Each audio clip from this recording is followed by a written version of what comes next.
Many have come and many have failed in Africa, because Africa is not what it seems to the unknowing eye. Allow me to reveal some of Mama Africa's secrets to you. When you think about entrepreneurship in Africa, you may think about mass unemployment and a lack of entrepreneurship. At the tender age of 6, my parents packed up our bags and our familiar Western way of life and took my sister and I south, deep south, to South Africa. Now, at the not so tender age of 40, I call myself an African. Let me share some insights about this continent I now call home. The population of Africa is set to explode from 1 billion to 4 billion by the year 2100.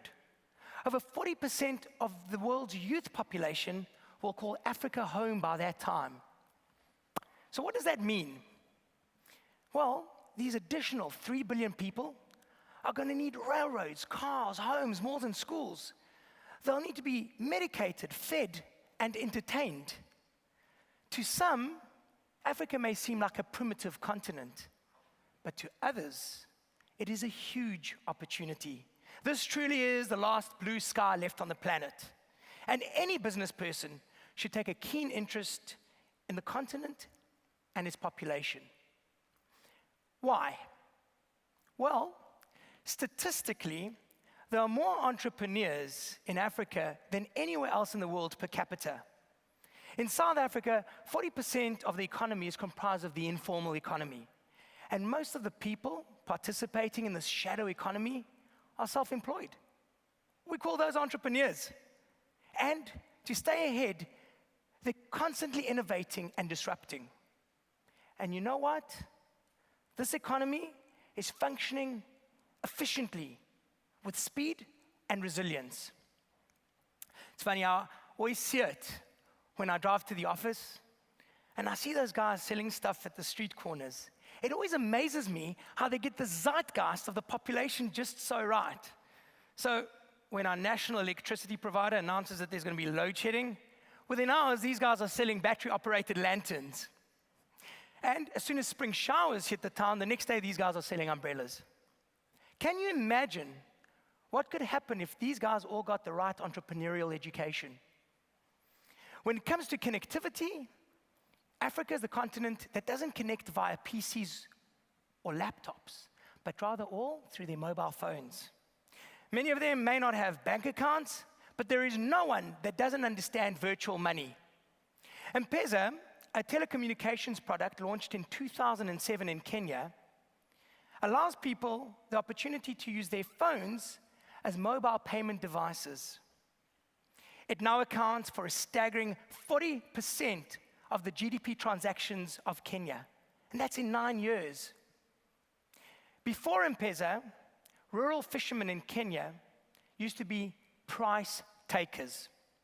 Every day, they'd go out and fish randomly and simply hope for the best. And if the fish that they caught was in oversupply, they would get paid less or even nothing. But now, with M-Pesa, they can get real-time feedback on what the market is paying and for which fish, optimize their search, and in turn, go from being price takers to price makers. These are simple, uneducated fishermen.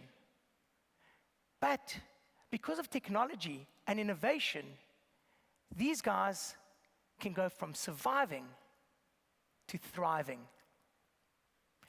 We call it a unique African solution to a unique African problem. It's quite funny. There is a well-known acronym that I often use when something strange happens to me on my business travels around the continent. You know, when the hotel that I'd booked months in advance just happens to be fully booked by the time I try to check in, or when the police officer stops me and asks me for that never-before-heard-of document or else pay a fine. I always just say, TIA. This is Africa. But verbalizing it reminds me not to be stressed or concerned, but rather to immerse myself in it, because therein lies the opportunity to create efficiency, to optimize, to add value, and hopefully in the process, to make some money. So how do Africans behave differently from the rest of the world in business? Well, having been a dragon on the South African version of the global series Dragon's Den, I got to see a series of entrepreneurs pitch their wares. The experience was fascinating. The entrepreneurs were motivated and hungry, but their concepts were social in nature. They weren't as focused on making money as much as they wanted to sell more kerosene cartridges to save shack fires from happening. Or, as another example, bit of a crazy one, they wanted to create a machine that converts manure to home lighting. And us dragons, the investors, we too were different. We didn't fight each other for the next best deal, but rather we chose to partner up, to share the opportunity and the risk. And we didn't scream and shout at the entrepreneurs in front of us. We supported and mentored them. The global producers of the show said it was a very strange season of Dragon's Den. Strange to them, so obvious to us. In Zulu, we say, izandla ziyagezana. One hand washes the other. And it is this realization that allowed me to take a two-man startup with no capital and no clients and turn it into one of the largest advertising agencies on the continent. For the past 15 years, we have done anything but traditional advertising. No TV, no radio, no print, and no billboard. Our version of social media is placing thousands of promoters across the continent on behalf of our clients' brands.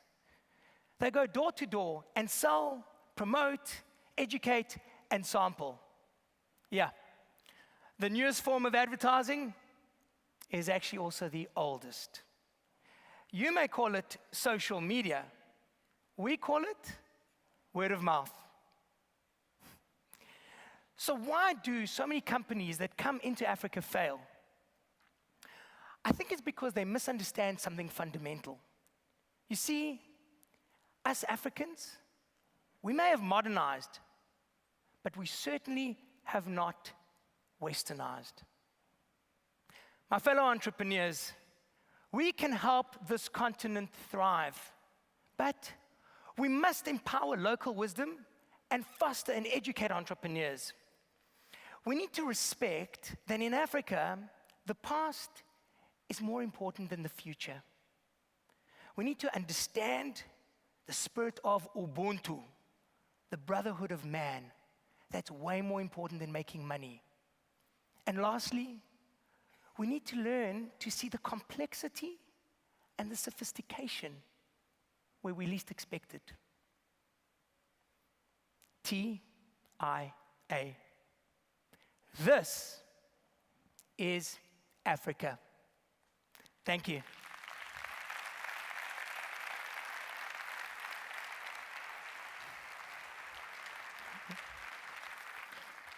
Gilles, when I was hearing your speech back there, I couldn't help but think to myself, TIY. This is YPO. So Gilles, a couple of questions for you. And the first is, what is the aspect about Africa and entrepreneurship that makes you passionate, that inspires you? I think it's probably because in Africa, pretty much anything can happen, and it usually does. I always say that to my guys. It's exciting because I could wake up in the morning, and really, by the time I go to sleep that night, I'm like, what the hell just happened? And I love that. And I guess you make a difference, and that means a lot to me. Yeah. I have another question here that says, if one wants to invest in Africa, what are the top 2 elements needed in order for them to succeed? Okay. I guess the first thing is I strongly recommend finding local partners and doing a lot of checking that they're on the level. I know it sounds crazy, but you could really lose a lot of money. You know what they say, in order to make $1 million, you need to start with $1 billion. So you need to get your partners right. And secondly, I think you need to appreciate that even though I've been speaking about Africa as a continent, it's not homogeneous. It's made up of many, many countries, and even within each country, there are so many diverse sects and cultures, and if you respect and understand that, you could probably do very well.